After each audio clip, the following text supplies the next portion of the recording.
crying in the aisles over this movie.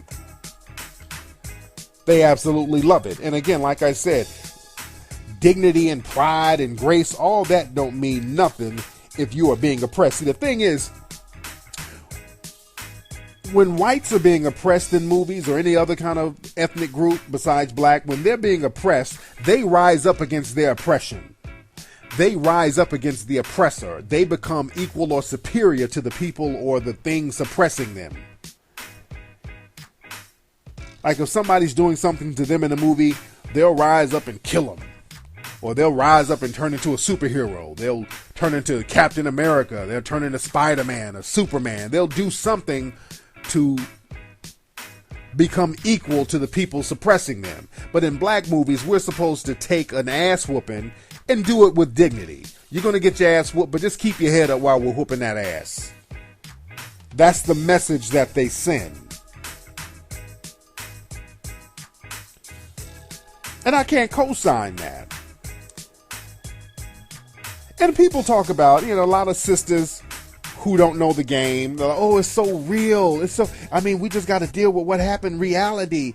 A lot of y'all don't know what y'all talking about. It's a half-truth reality. They're telling half the story. Because first of all, what we're led to believe in the movie is that most of the white people were wealthy, which was, and I've said this a million times, in the South, in Mississippi in the early 1960s, all these white folks weren't rich like that. In the movie The Help, all the black people are dirt poor, and all the white people are having little dainty debutante balls. All the white people are like wealthy socialites, and that's just not reality. And I can understand them visually wanting to do that because of the dichotomy creates a big time social rift. I can understand that, but let's not talk about how real it is, because that shit ain't real. And a lot of movies are like that when it comes to dealing with the South. They always portray like the Southern white women in these movies, in these period pieces, movies from the 60s, 40s, 50s, 30s. They always portray them as the Southern belle, the dainty, well-to-do, sitting under the sycamore tree, drinking sarsaparilla. Oh my, it's hot out here. That country shit.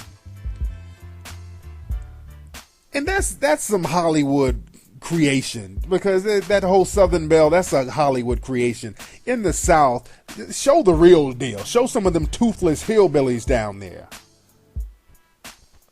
Show some of them goddamn redneck women out there who used to make moonshine in the backwoods. Show some of them crazy white women who used to yell and scream and spit on black kids going to school during the civil rights movement. Show that. That's the real shit, if you want to keep it 100. Because that's another thing about The Help. They didn't tell the real deal about the racism down there. They made the racism, they regulated the racism to one person in the movie. It was really one person being real racist in the movie. It was one female. One of the ladies who employed one of the maids. So all the racism was regulated or relegated through one person. Everybody else in the movie weren't really that racist. That was the whole consensus, which was totally inaccurate. If we're going to talk about what's accurate and what's not accurate, everybody else in the movie just seemed to go along. They were happy-go-lucky. They weren't really racist. They were just a part of the environment, just going along with the times. It was that type of thing, which was bullshit. And the reason why they did it like that is because that relieved the audience from guilt.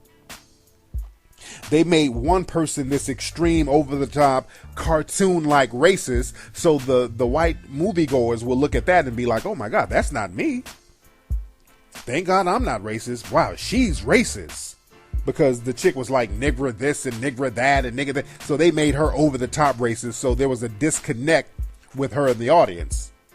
The audience couldn't see themselves in that because it was so extreme. So it's some real deep stuff, man, when you watch the movie and really, really peep what's going on and look at the psychology of the movie.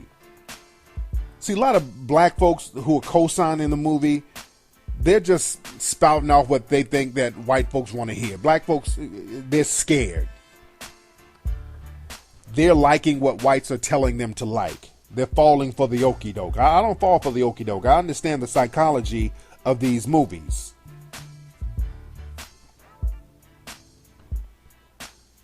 But the thing is, man, the whole vibe of the movie was basically, was like, well, it wasn't that bad. It wasn't that racist. There were a few bad apples, but it wasn't that bad. That was the whole vibe.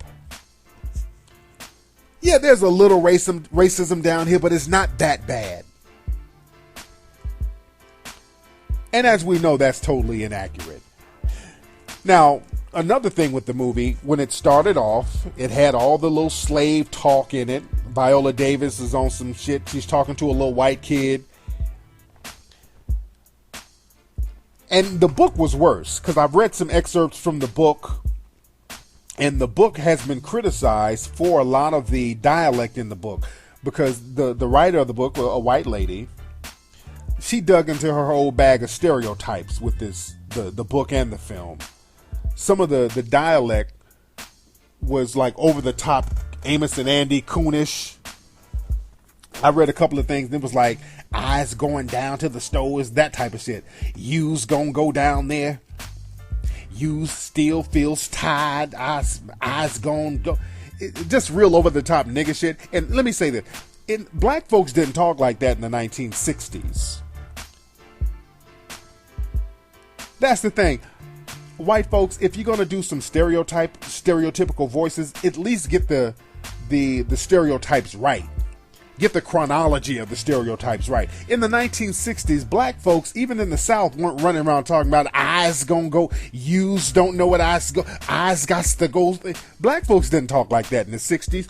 Go back and look at some archival footage of black people in the 1960s in the South. Show me one black person talking like that. A younger black person. An older black person may have talked like that, because in the 1960s, an older black person would still have been born sometime in the late 1800s. But they had younger black folks talking like, eyes going down. Young black folks didn't talk like that in the damn 60s. I challenge you to show me some footage of a young black person talking about eyes gonna go down, you's gonna go down there. Fuck out of here with that shit.